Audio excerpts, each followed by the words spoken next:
Hello again, everyone, and welcome back to Sports Bliss Live. We appreciate so much all of you out there joining us. We're going to go to the phone line now and welcome in our good friend Jason Caldwell from Inside the Auburn Tigers. Jason, how you doing tonight? I'm good, guys. How about y'all? Doing really well. Happy Valentine's Day. Hope you and your wife are having I hope you're treating her well. Maybe send her flowers or something today. Yeah, definitely. We were able to get some dinner and do some stuff.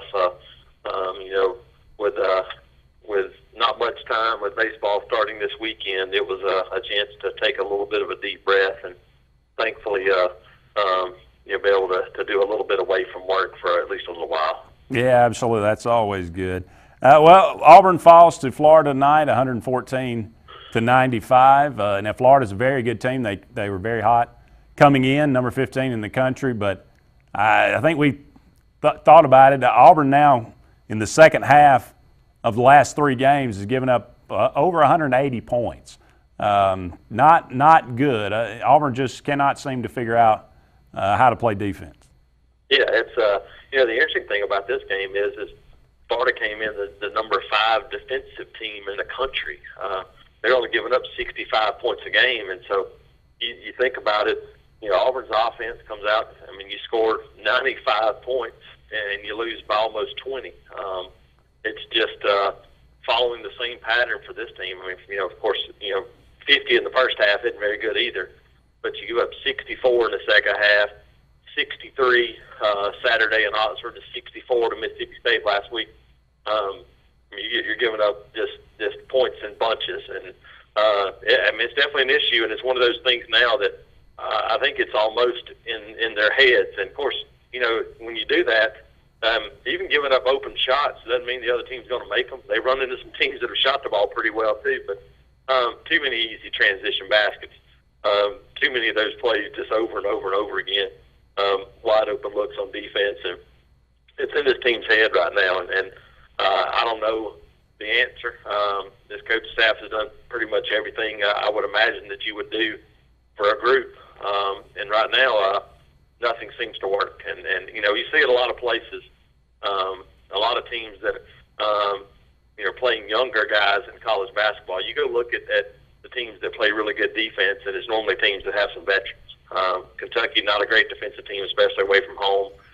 You see that in this league, and this Auburn team is one of the worst defensive teams we've seen in a long time, but they made up for it by being pretty good offensively. But they got to get better on defensive end if they want to finish out strong and get to a postseason run of some kind. Yeah, I actually made the trip to Oxford this past weekend and was there to watch that game. And thought, at halftime I felt really good. Thought it was going to be kind of a perfect day, but Auburn just completely collapses really. And Ole Miss only made 5 3-pointers the whole game. But like you said, a lot of transition baskets, a lot of layups. I think Davis scores 26 and a half out of nowhere. They just out-rebound Auburn. People talk about, Bruce Pearl needs to take a lot of the blame for this. And, I think it's coaching. It is players. It is everything, like you say. But, watching that game there, like you said, Bruce Pearl calling timeouts, trying to stem the momentum, making substitutions, trying to get guys in there that can get the job done. I'm like you. I don't know what else could be done here. Yeah, I mean, you look and I think it's just ludicrous that Auburn fans are complaining about Bruce Pearl and Chuck Person. I mean, these guys just all of a sudden didn't forget how to coach basketball. You look at it, and you got a bunch of guys right now that aren't playing defense. And right now that's not a point of emphasis for them, apparently. And whether if you're Bruce Pearl, then the only thing you might do is maybe find some guy. And that's the thing, you're not a whole lot of bench left, not a whole lot of you lose Horace Spencer, and I think that's obviously you're giving up points before him, but you look at the difference without Horace Spencer on the floor. They played their best basketball when he was playing, and then Joe Purifoy was banged up because he's a guy that's defense first. You lose that without him. I think it's been a big issue for them. Austin Wiley's the guy that has obviously played well on offense, but defensively, He's it's a different game for him in there, and he'll be better next year. I think all these guys are going to be better with a year under their belt. But right now, you got a bunch of guys that that don't know how to play defense, don't know how to play help defense, and it gets exposed the more film people have of you. And I think you see that right now. The more that people see this team, the better looks they're getting on offense. Let me ask you one more question about basketball before we move on. But we were having this discussion earlier in the show tonight, and you kind of brought it up in your answer there. But I'm like you. The bottom line is Bruce Pearl's best thing to happen to Auburn basketball in several decades. So I think, and anybody with any sense understands how important he is and what a great job he's done so far. The wins are have been slow, kind of materializing so far. But where do we're kind of in a awkward position almost. He might deserve some criticism, and but how much or how much does he need to get? I mean, he's the coach. Nobody in their right mind thinks that in any way he's on a hot seat or even remotely like that. But is it okay to say, he could be doing better? Well, I mean, yeah, you look at it, but what were the realistic expectations for this team coming into the year?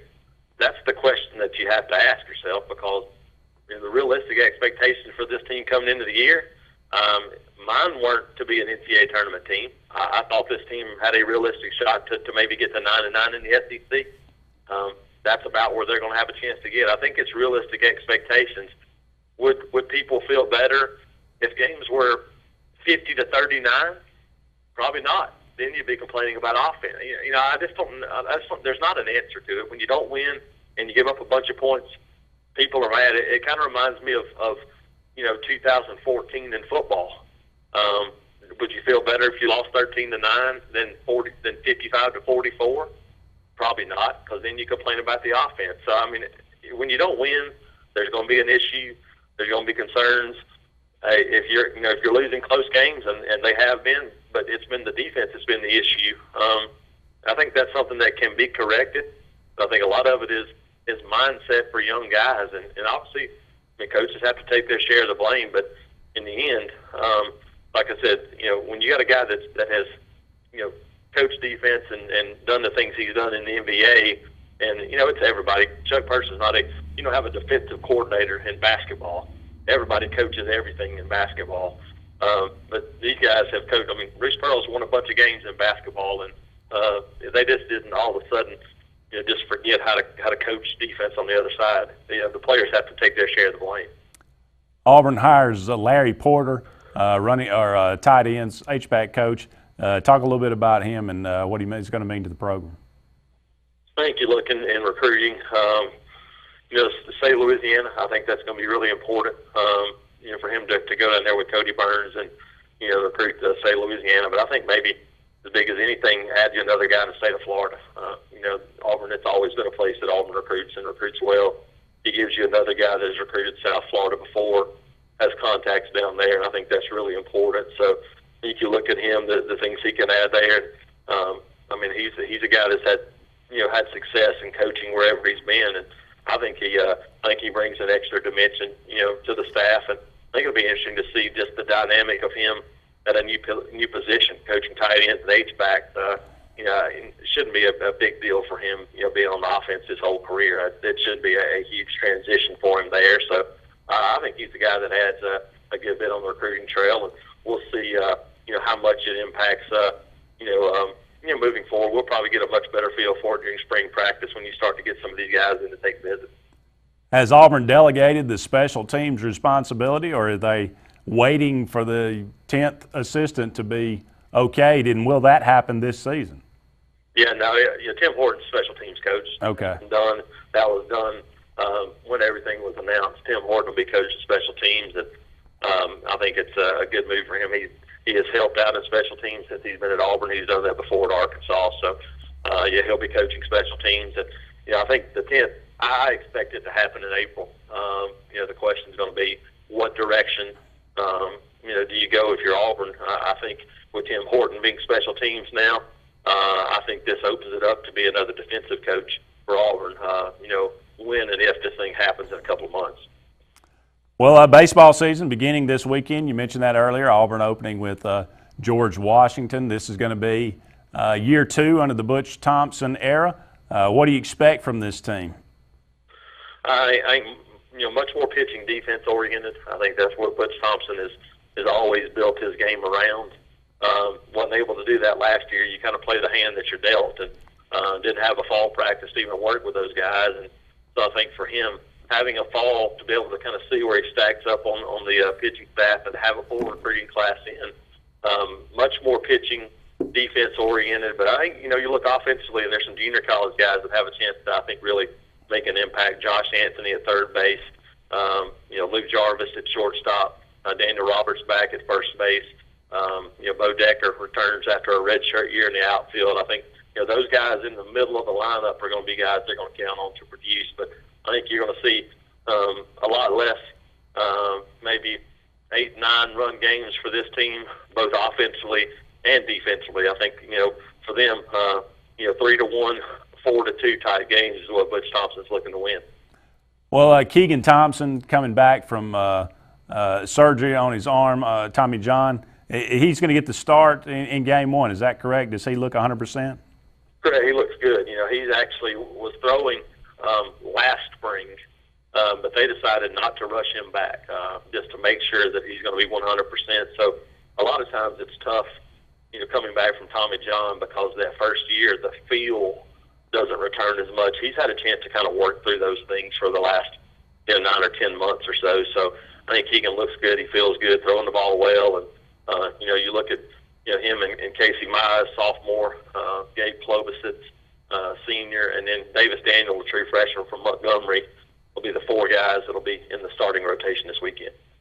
Well, Jason, we appreciate it so much. You have a great rest of the week. Thanks, guys. Y'all too. Absolutely. That was Jason Caldwell from Inside the Auburn Tigers joining us.